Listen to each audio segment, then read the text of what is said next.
A man does something, it's strategic. A woman does the same thing, it's calculated.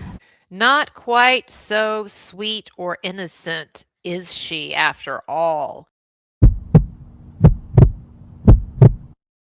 Taylor Swift must be hating the bad PR that she is getting. She has carefully curated and cultivated and protected her image as America's sweetheart over the past decades now.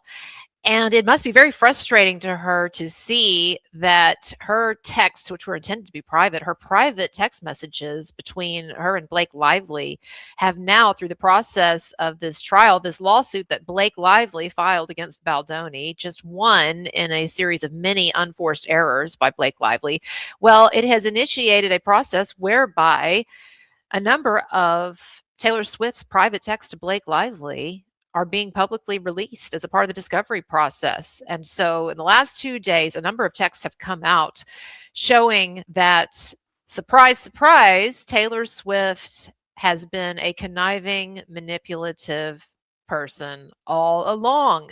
And look, it's not a surprise because birds of a feather, they do flock together. And there were a lot of people who were puzzling over the fact that somehow Taylor Swift was best friends with Blake Lively. How could that be? How could such a nice, sweet, laid back, chill, generous, benevolent human being like Taylor Swift be best friends with a manipulative, conniving Amber Heard part deux like Blake Lively? It's just how could that be?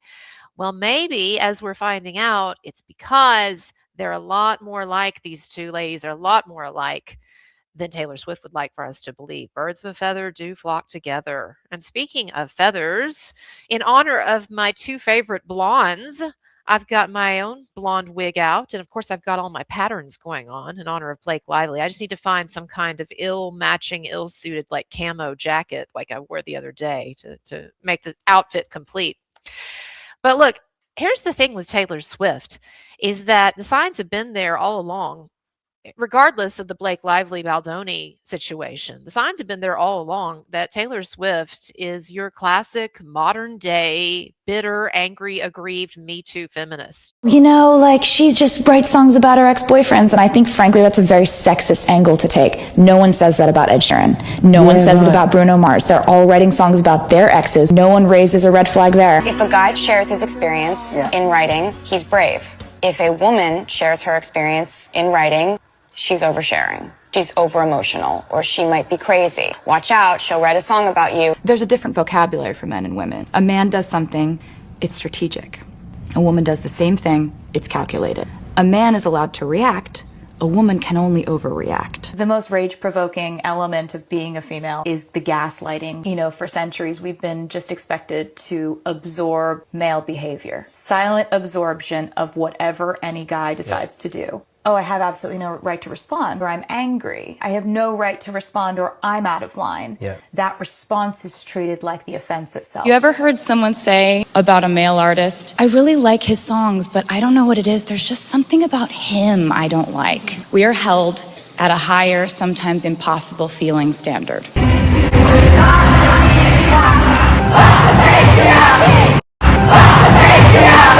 So yes, Taylor Swift would have us believe that she's quite the philosopher and she has so many deep ideas. You know, she bent over backwards to let everyone know that one of her inspirations for her recent album was Hamlet, the story of Ophelia.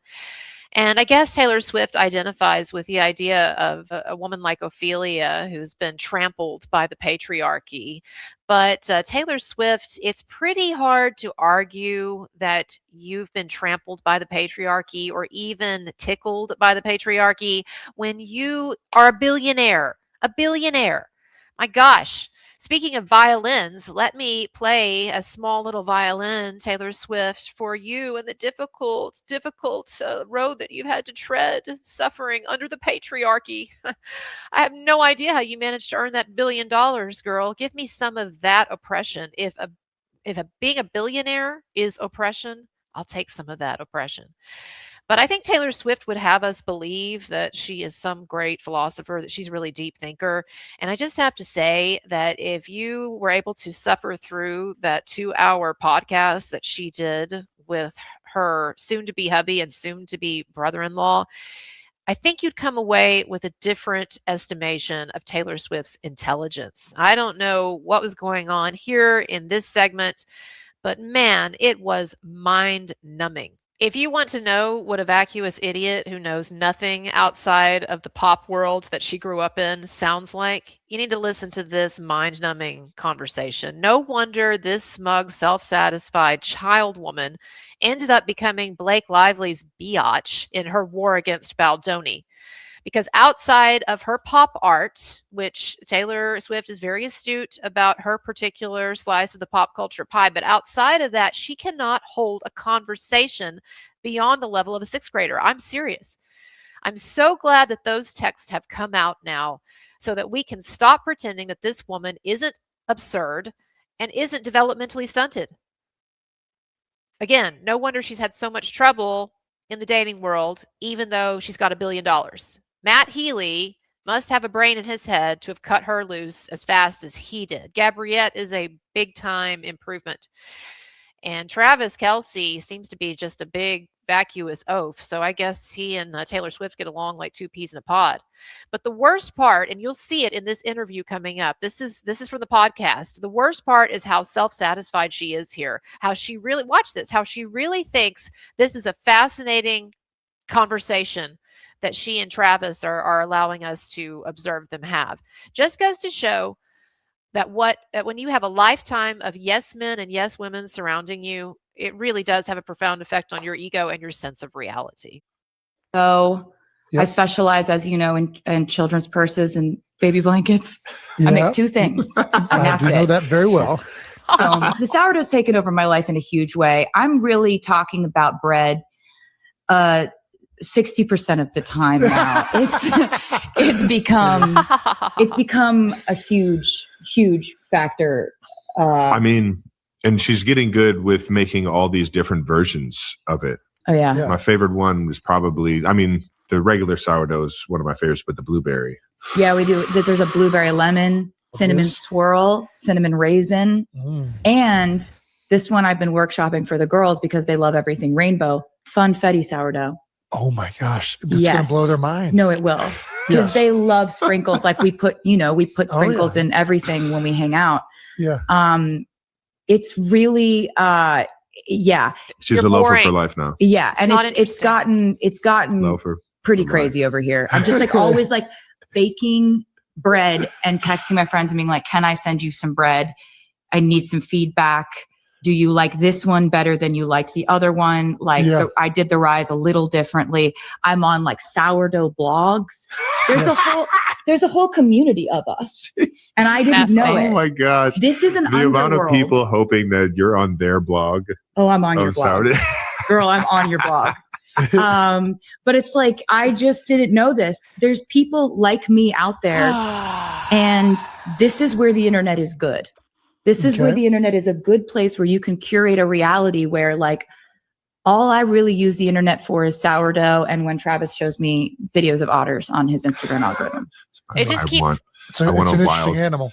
it just keeps going, and it just keeps going in that way. It just keeps going.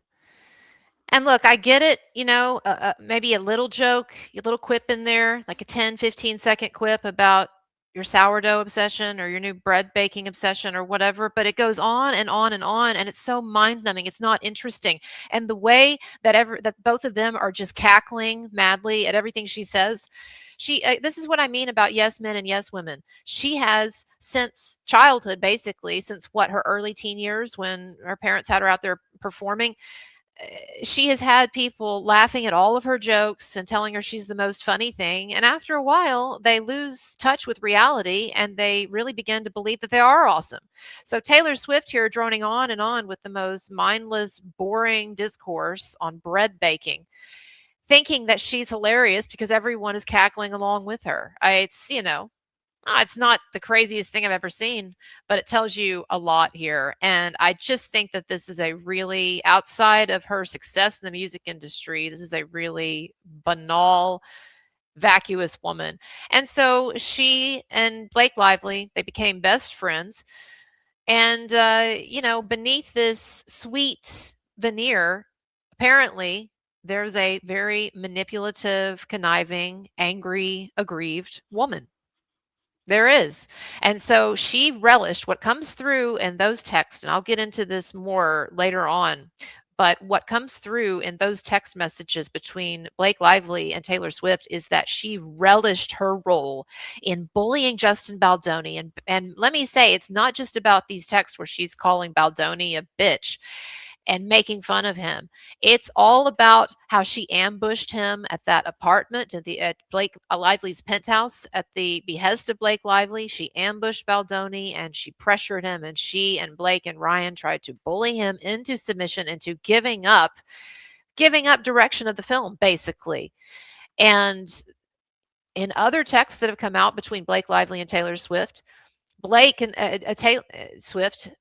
Taylor Swift actually says, wow, it was really stupid of Justin Baldoni to allow me to do a song for this movie, because all he's doing now is giving you, Blake, more power because I'm in your court, basically, to paraphrase. I'm in your court and I'm going to fight for you. And what a stupid guy he is now to give us that upper hand. I mean, they're the ones who are thinking about this stuff in a conniving way. They're the ones who are Machiavellian. They're the ones who are manipulative. And you've got Justin Baldoni like a lamb to the slaughter facing off against these two women. Man, oh man.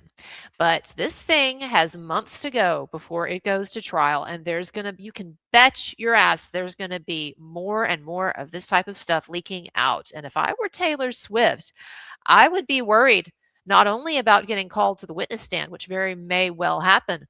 I would be worried about what else is going to be trickling out between now and May, because let me just tell you something, Taylor. There are a lot of people who really haven't liked you very much for years and years, but because you had this unassailable reputation as America's sweetheart and as a woman who was so generous and awesome and nice and sweet and just beyond reproach, these people did not feel comfortable voicing their opinions. But what you have done now, Taylor Swift, in aligning yourself so strongly with Blake Lively and bullying Justin Baldoni out of your misplaced, aggrieved Me Too sentiment, what you have done is you have given now a license to everyone to come out against you and to start hating you and to start criticizing you. And I just always found you to be annoying. But I have to say that this new round of texts that have come out, they have shown me and a lot of other people that you are a manipulator and you are a problem, just like Blake Lively. Everybody, I've been covering this story for a while, and I will be covering it up till the May trial. Check out my channel. Links are below. Appreciate your support. And of course, I cover a lot of other stuff. Check out my channel, but I'm going to be on this. And if you don't know my work, I was the person who was protesting Blake Lively at her premiere. You might have seen that reported, I don't know, about 1 million places. Anyway, check out my work, and we'll be seeing you later, y'all.